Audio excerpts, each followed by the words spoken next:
Belum lama ini, Taste Atlas, sebuah website yang berisi tentang kekayaan kuliner di dunia, merilis tentang daftar 50 makanan olahan laut terenak di dunia.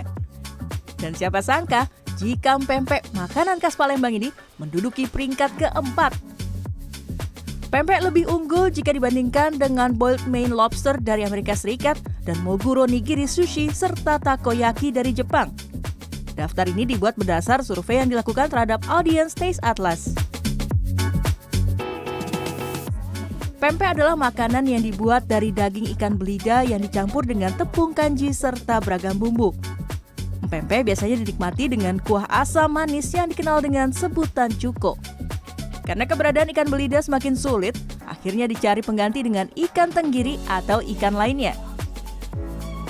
Macam pempek pun beragam, ada pempek kapal selam, lenjer, adaan, kulit, lenggang, dan lainnya. Kalau Anda lebih suka pempek yang mana nih?